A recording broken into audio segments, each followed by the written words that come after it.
Hello, and welcome to our series, Career Resilience, where we talk with people about their career path and their career journey, and maybe we can all learn from each other. My name is Jan Daniluk, and I'm a human resources professional in London, Ontario, Canada. I work with Ford Keast LLP, and I work with my clients to help them with the HR side of their business. We hope that you will enjoy these discussions with real people about real challenges and real working life situations. Welcome. We welcome today's guest, and that's Joey Lee. Welcome, Joey. Hi, Jen. Thanks for having me. Oh, it's so good to see you and have you here.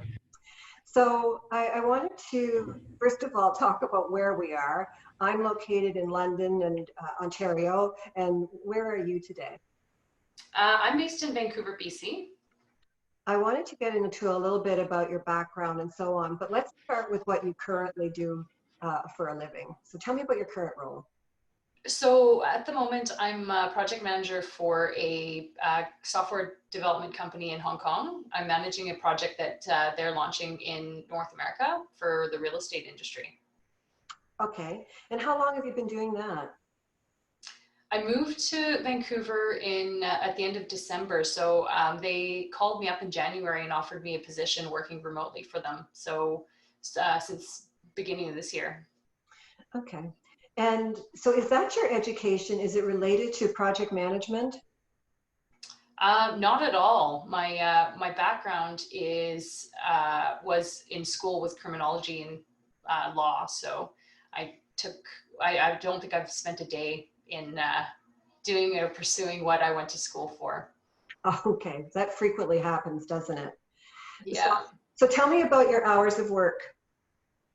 So currently I'm working for a Hong Kong-based company. So a lot of the clients right now are based in Asia. So I'm working sort of from 6 p.m. until anywhere from 3 to 7 a.m. my time. And then you sleep all day? I try not to. I'm big into working out, so I've got two boys, so I've been kind of juggling, sacrificing a little bit of sleep and being able to get them, into school and still being able to hit the gym in the morning, and then, taking a little nap in the afternoon, and then starting work again at 6. Okay.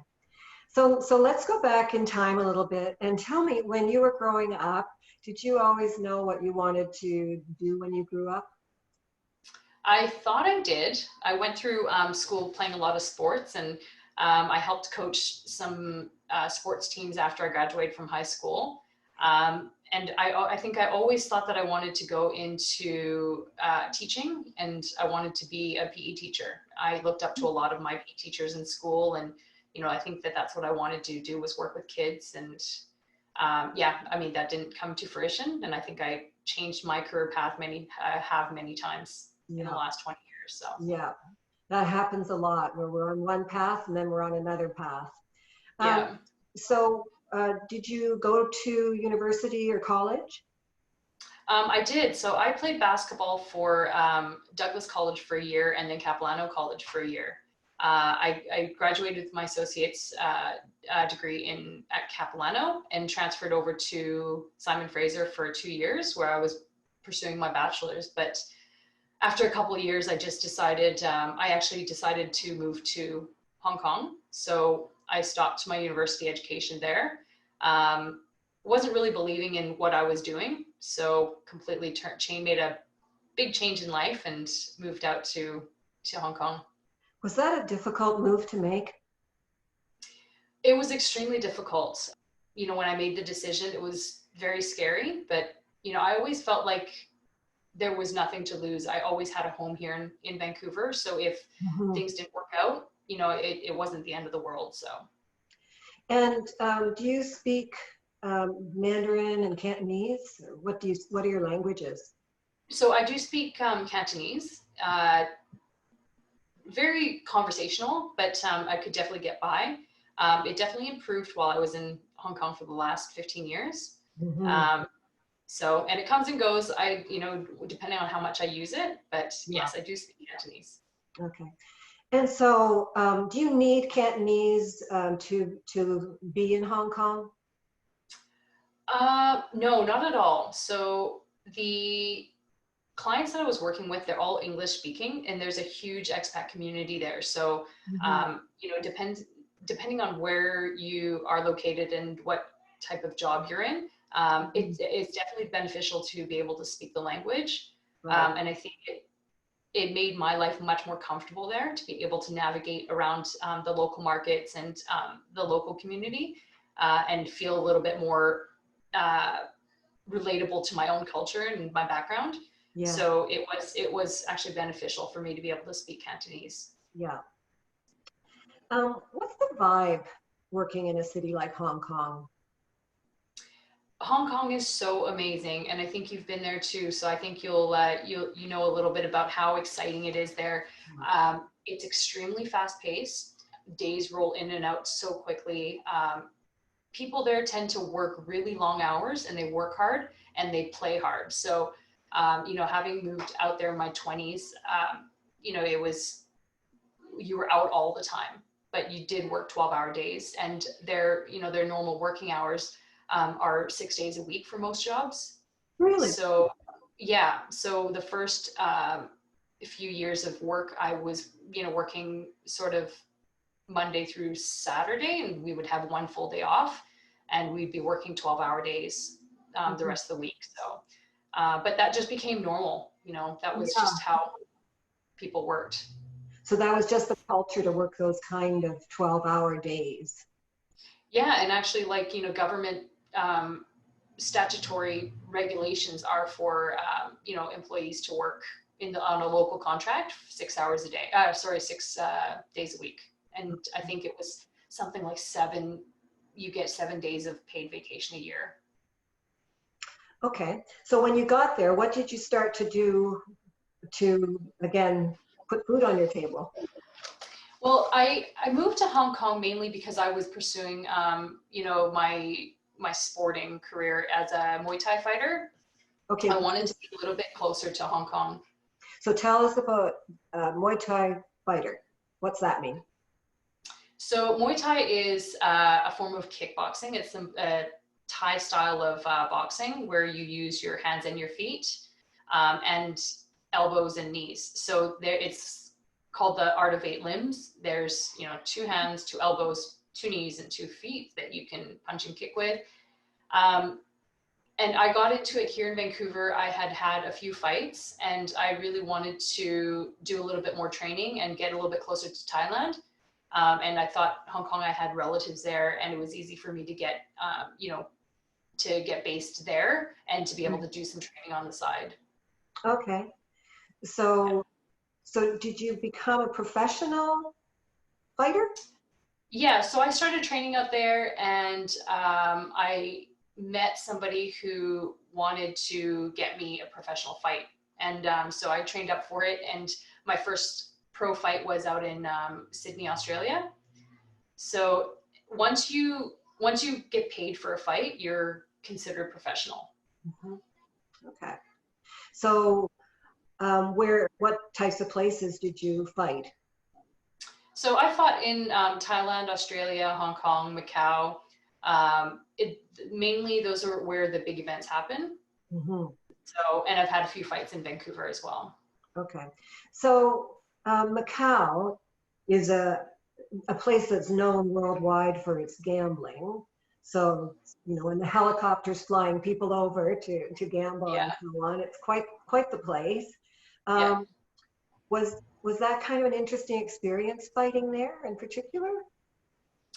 You know, my experience in Macau, it's not as glamorous. People say it's the Vegas of Asia. Yes, And if you've been to Vegas, you'll be pretty disappointed when you go to Macau because it's not got the same vibe. It's all about gambling in Macau and not so much as entertainment. So it's not as lively as it is in Vegas. So Macau, it was pretty laid back. It's not like what you would imagine in Vegas where you hear about, you know, big fight events. But all these promotions were still quite, you know, fairly big. They had a couple thousand people, you know, spectators and fans coming out to watch. For me, it was amazing because I got flown over in a helicopter, and yes, I did. And it was the whole VIP experience. It was really fun. My friends all got to come over to watch and spend the night in Macau. So it was a good time. And, I really enjoyed my kickboxing or Muay Thai career. It took me to many places and meeting a lot of high level athletes. So it's really fun. And is that when you became your professional name? Yeah, so well, my professional nickname is Joey Bam Bam Lee, Right. and it wasn't something that I chose. People just you get stuck with a nickname, and whether you like it or not, it's just your nickname. Okay. Yeah, so that was given to me by my coach and manager. Okay.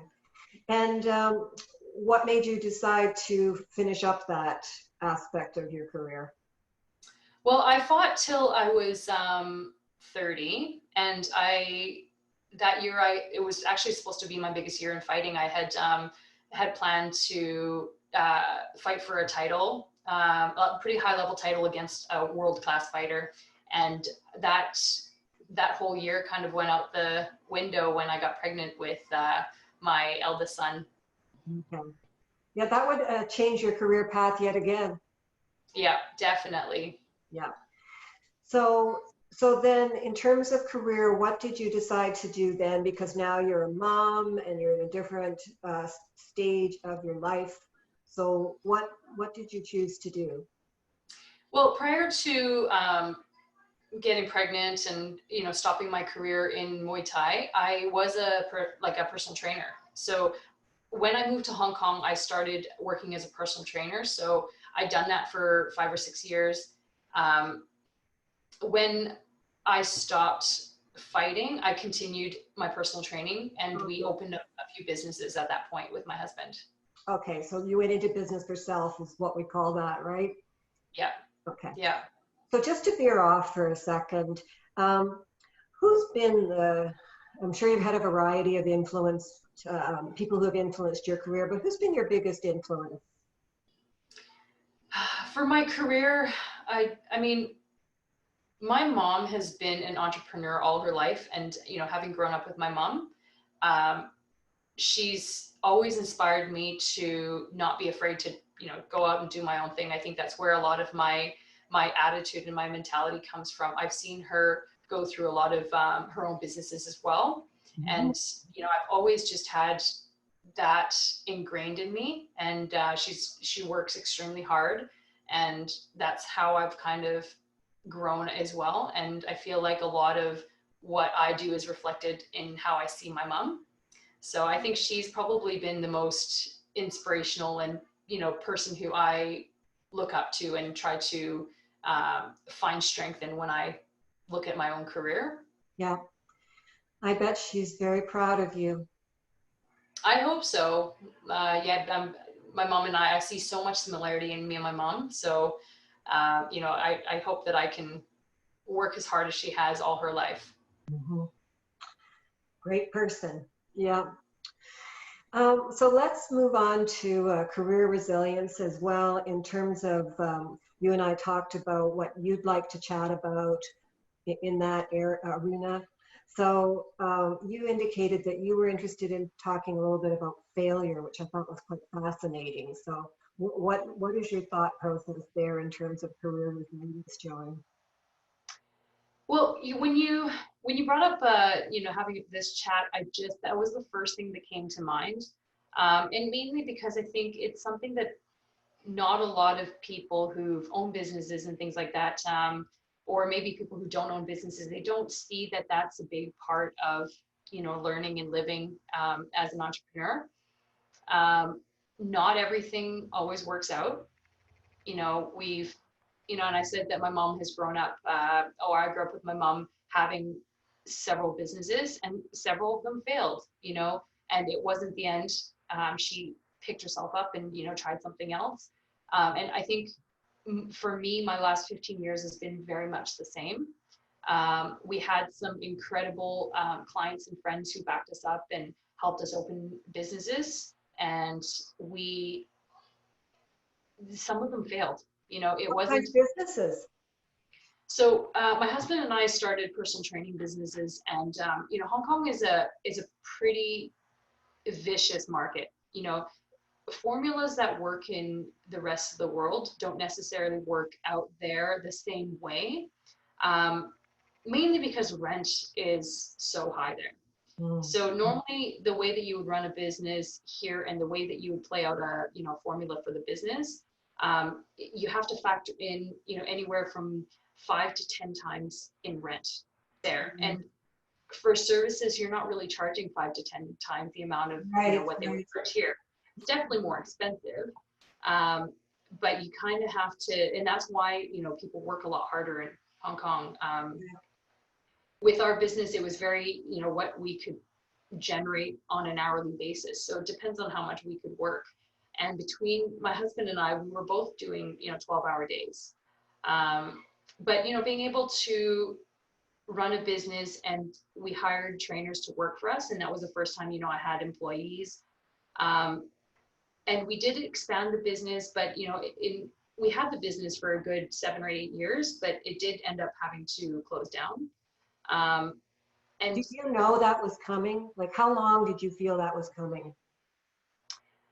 Well, what happened was we actually sold our businesses. Like when we really started struggling with one of our bigger locations, the rent was exorbitant. We had a fantastic location, but it was the equivalent of about close to 50,000 Canadian dollars a month in rent. Wow. So, we had a business plan, and we were on track to, hit that. But the months where business in Hong Kong is really different, you have about 6 months of the year where your expat clients are gone. They're not there. So you have to rely on the other 6 months to kind of get you through. Okay. And with rent so high, it got very difficult. We had amazing people who backed us up, and business partners of ours. And we ended up being able to sell our business to a much larger fitness company who was running martial arts and MMA type classes. And they had one really large location in central Hong Kong, and they were looking to expand.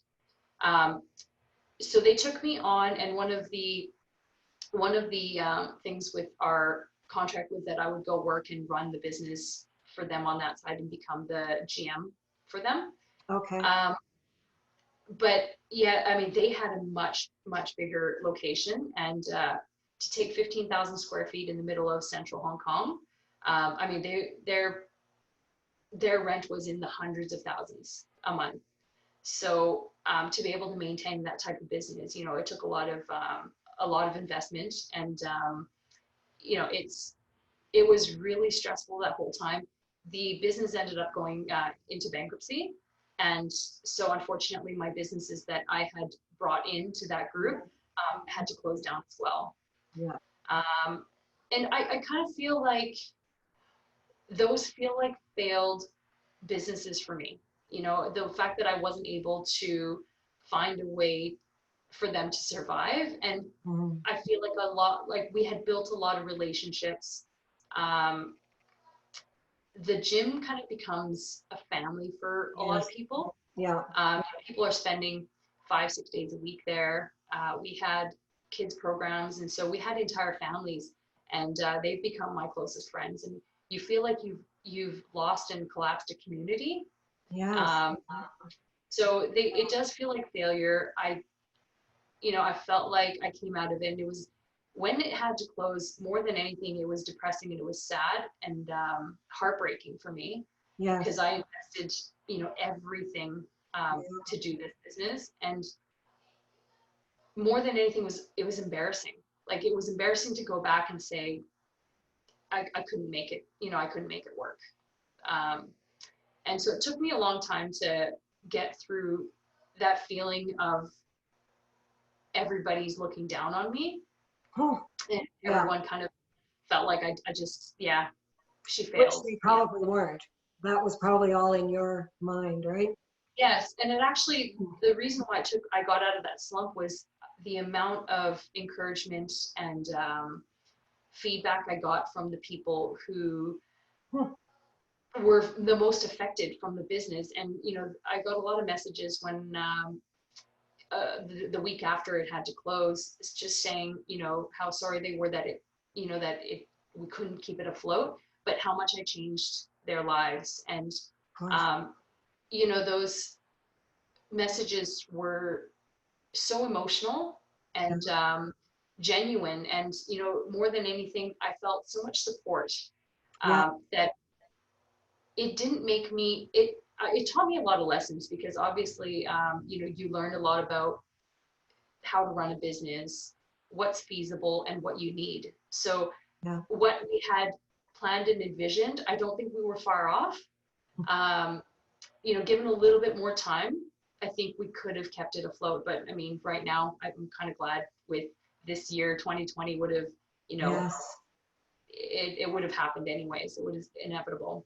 Yeah, but it does teach you to not fear failure. Like, knowing that it wasn't a failure, the amount that I took out of what I learned has kind of paved the way for me. I'm not afraid to, go to people and say, hey, I don't have my university degree, but I've done this and this and this. And, and to kind of